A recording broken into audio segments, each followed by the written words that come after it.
What's going on, guys? My name is Josh, and I'm back today with another episode recap of Real World Homecoming, New Orleans, episode 2. Yes, you guys, last week we kind of got to see the roommates move into the house. There's definitely tension between Julie and Melissa and Danny, and yeah, this episode did not disappoint. So before we get started, if you're liking these Real World Homecoming episode recaps, if you could do me a favor, please like this video and subscribe to the channel. Now you better watch out because it's time to get this video started. Let's go.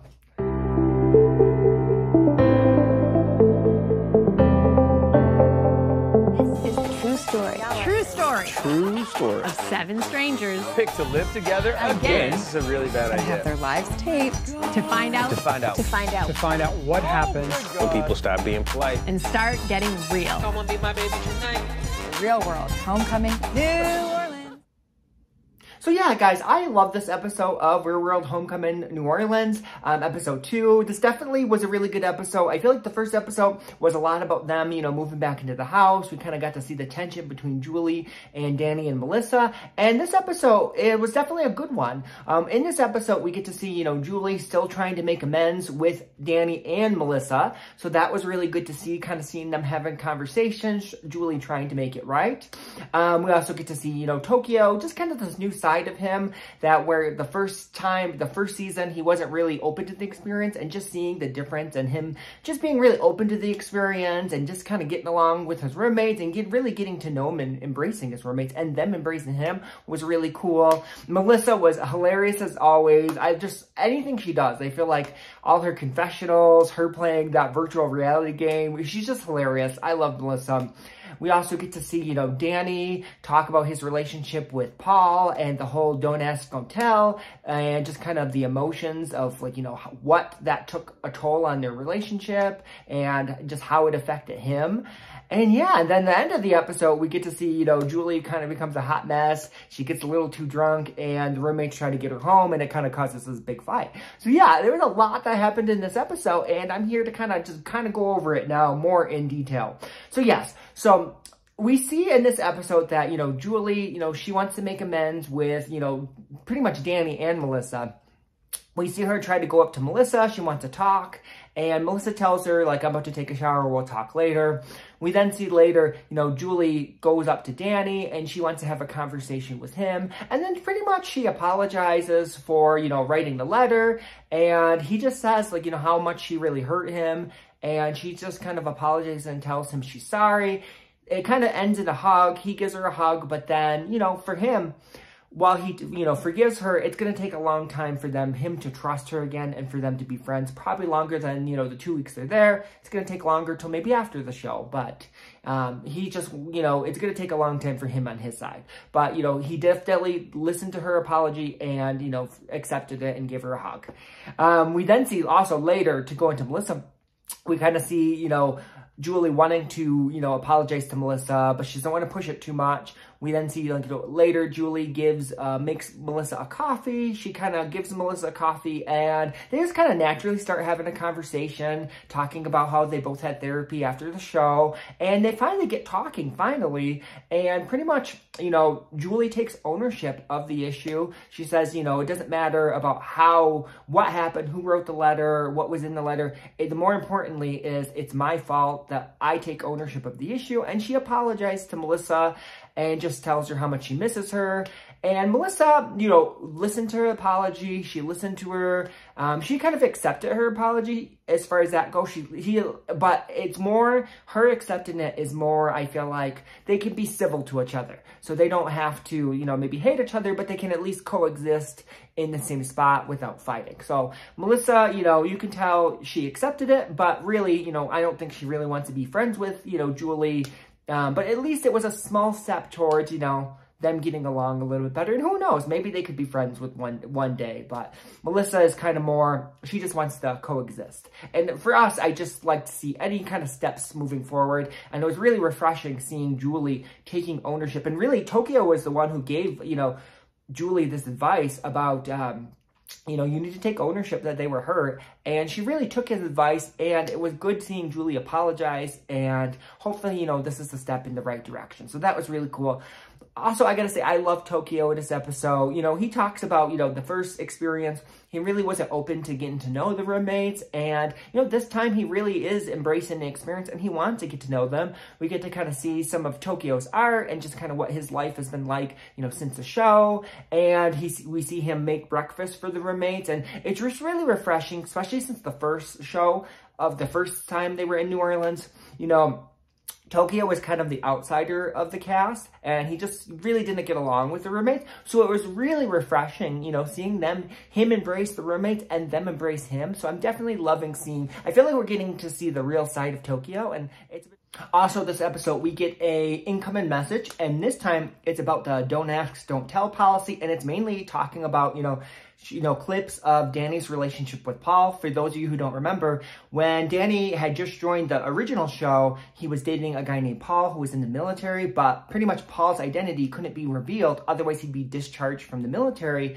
Paul ends up actually coming to the Real World New Orleans house in, you know, the original show, and MTV kind of blurs his face out, but it just became a really, really big deal for people. One, it brought attention to this, you know, awful policy of don't ask, don't tell, where pretty much what that was, you know, if you were gay and as long as no one asked questions or you weren't outed, you could be in the military. But if you were to be outed and, you know, reveal yourself as gay, you'd be discharged from the military. So it's kind of this awful, you know, policy that we had, and it was something that, you know, this show brought a lot of attention to this issue, and pretty much Danny and Paul became kind of like the face of, you know, this issue. And not only that, but just their relationship. You know, a lot of people looked at that, a lot of gay people especially looked at that relationship as kind of hope, you know, that they can find love. And they just became kind of, Danny definitely became a celebrity, you know, at that time. And he was definitely well known, very, very, very famous when this show was out originally.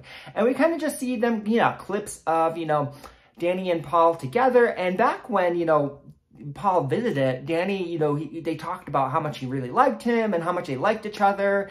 And it definitely, you know, and one cool thing that we get to see in this clip, they actually show clips of, you know, Danny and Paul, but they actually unblur, you know, Paul's face. So that was kind of a big deal. We get to see that original footage, but without, you know, Paul's face blurred.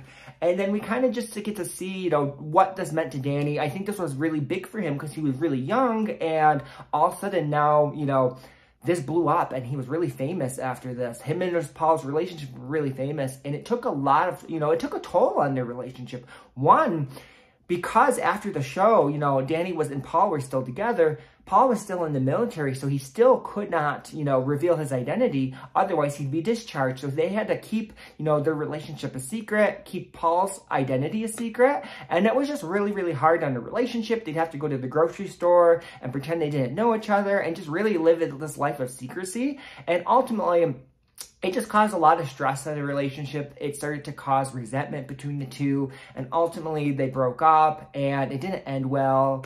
And yeah, and then as far as Danny, he had a lot of, you know, post-traumatic stress. He called it complex PTSD. So pretty much what that was because they were constantly living in this fear of being exposed, of, you know, Paul's identity being discovered.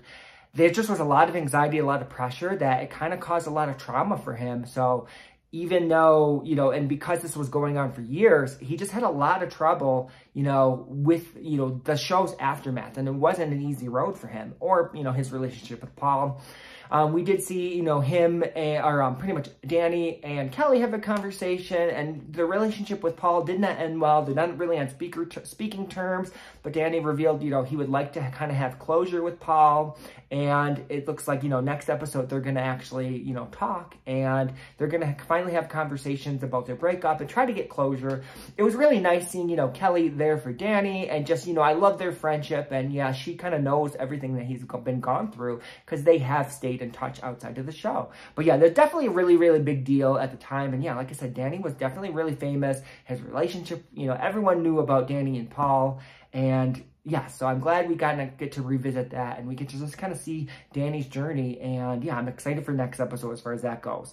Now, the episode ends with, you know, pretty much they all are going to go, so the roommates are going to go to a drag show. I think Kelly's not going, Matt's not going, but the rest of the roommates are going to go to a drag show. Julie's really excited because the first time around, she didn't drink on the show, but now, you know, she does drink, so she kind of gets to experience, you know, New Orleans for the kind of the first time drinking and having fun, where she kind of didn't get to do that the first time, so this is kind of a big deal for her. And for a lot of the roommates, you know, they are all, you know, have kids now, so they don't necessarily all go out, so the fact that they can kind of go out and let their hair down is really fun. So we kind of see them all go to a drag show, they're having fun, but they're definitely starting to take, you know, lots of shots, particularly Julie. Julie takes a lot of shots. She ends up kind of getting really, really drunk.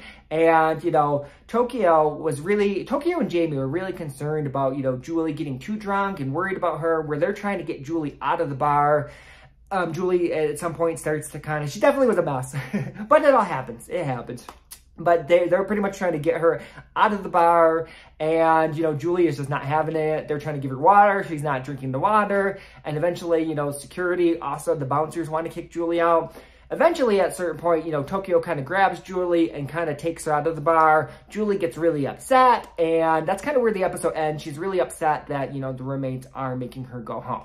So first, I just want to play devil's advocate on Julie's side, and then also on Jamie and Tokyo's side. From Julie's perspective, I do see where she's coming from. So first of all, do you think about it from her perspective. It's been 22 years since she lived in New Orleans. She's a mother now, so my guess is she probably doesn't get to go out too often. So now, you know, she's kind of like she's on vacation. Her kids are away, so she can kind of go out, have some fun, especially in New Orleans of all places. It'd be so fun to go out there. She hasn't really been getting along with her roommates. It's been really tense in the house. So this is kind of the first night that, you know, she can get out and have some fun. And yeah, so she's, you know, drinking, taking shots, which I totally get. If I, you know, went to New Orleans, I would want to be drinking and taking shots too. And that's one thing, just being an adult, during your day-to-day life, I feel like you're really, really responsible. So you don't kind of get to let your hair down.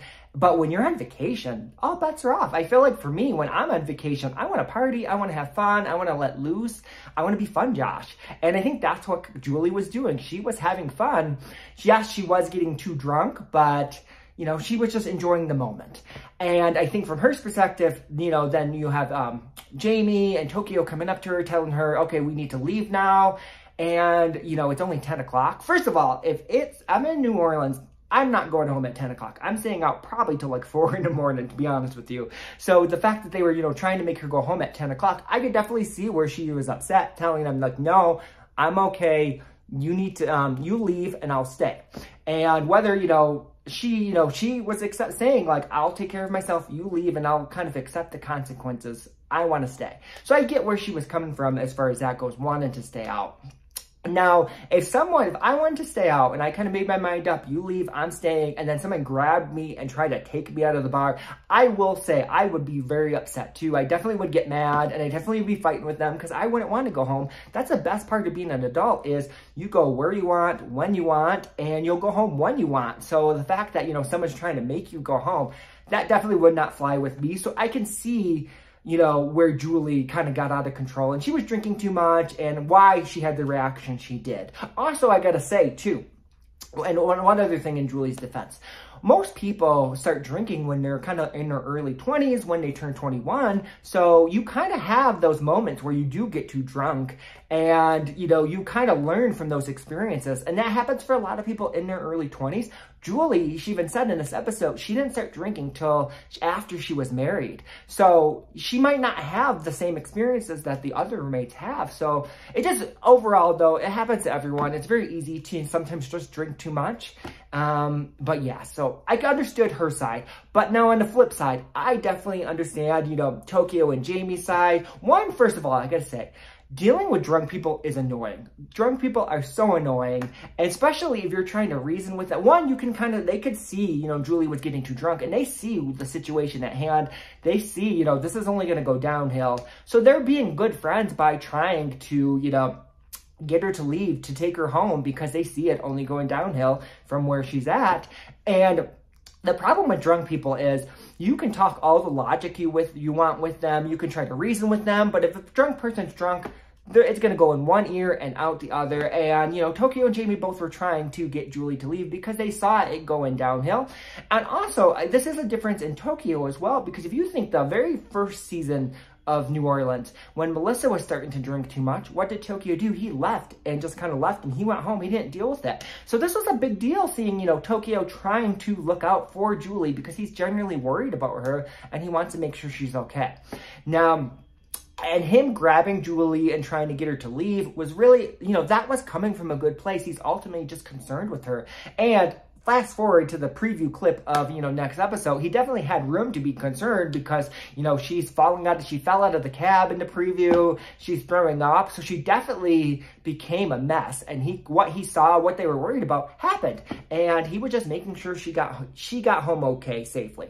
Like I said, though, I definitely understand why she got mad in the moment about, you know, them making her leave.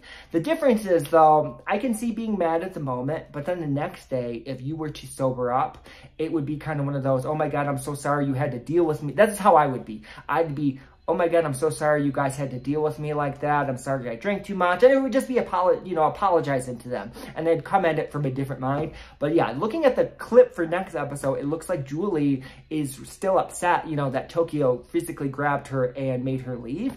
And instead of taking it as, you know, he was looking out for her best interest and it came from a place of love, she's kind of just coming on it, you know, very defensive, and she's upset with him about it. So definitely going to be more drama in the next episode for sure. But like I said, I just really think, you know, Julie, I feel like is lucky that, you know, Tokyo and Jamie were looking out for her best interest and just wanted to make sure she was okay. But yeah, overall, I gotta say, this was a really good episode. I've really been enjoying, you know, Real World Homecoming New Orleans. Just seeing the cast all back together again. It's definitely, like I said, my favorite season of The Real World, and I've been enjoying it. But what did you guys think of episode 2? Please leave your comments below. I definitely want to talk to you guys about this. Yeah. Thank you so much for watching.